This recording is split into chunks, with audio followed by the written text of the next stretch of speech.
It's dark and it has been like that all day, but you can't leave your room or even turn on the lights.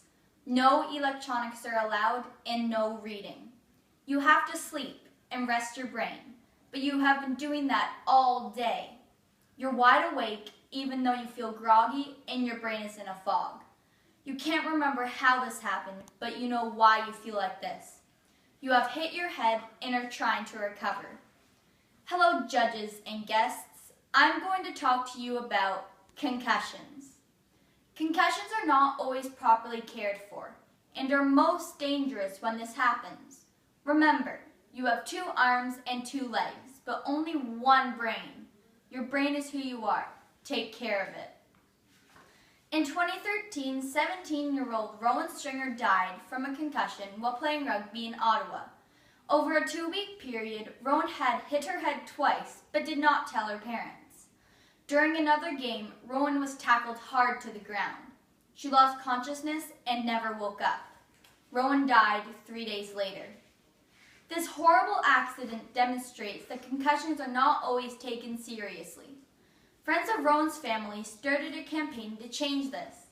Last November, Rowan's Law was passed to make it mandatory to take time to recover from concussions before returning to sport. Ontario is the first province to have a law like this. There are major and minor concussions. With both, you need to stop doing everything. When you get a concussion, you need to rest your brain until most symptoms subside. That means no television, no technology, no reading, and minimal noise and light. Recovery is a slow and gradual process, and for the person with the concussion, it can be very frustrating. What most people don't know is that there is no remaining damage from a concussion if you allow your brain to fully heal. But if you don't allow your brain to recover, there is lasting harm. That is why taking it slow and being extra careful is essential. Studies show that more than 40% of people go back to sport too early. I never thought I was going to have a concussion, but last September 30th, that all changed. I barely remember what happened. I only have a few memories, plus a few theories to figure out the story, but no one actually saw the incident. I'll tell you what I do know. I was at the barn and had been riding a pony named Cody. I put Cody in the paddock, then went to get my regular pony, Flash. I don't know what happened after that. I remember getting up off the ground and feeling really gross and wet. I thought about trying to catch Flash again, but then I started walking toward the gate. My chin hurt and my left side was soaking wet. Then everything went black.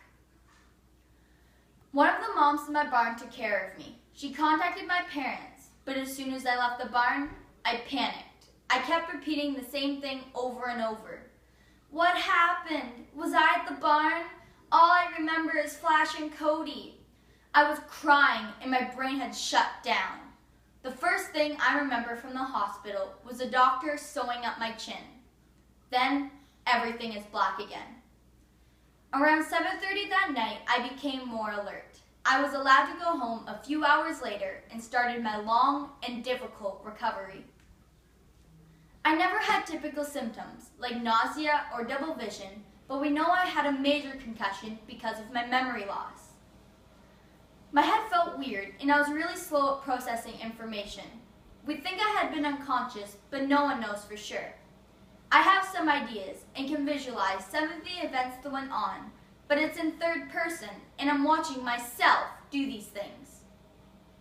It was 2 months before I was fully cleared by my doctors.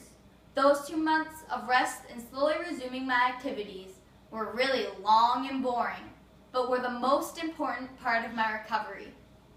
Even if you don't think you have a concussion, play it safe and take a day off. If you feel normal the next day, then you might be okay. But sometimes the effects of a concussion can show up a few days after the injury. Always tell someone if you've hit your head, even if you don't think it was a big deal. If you do have a concussion, be patient and know it will all be over soon. But if you go back too early, you will be stuck in that dark room once again and for much longer. Your brain is the most important thing you own. Take care of it. Thank you.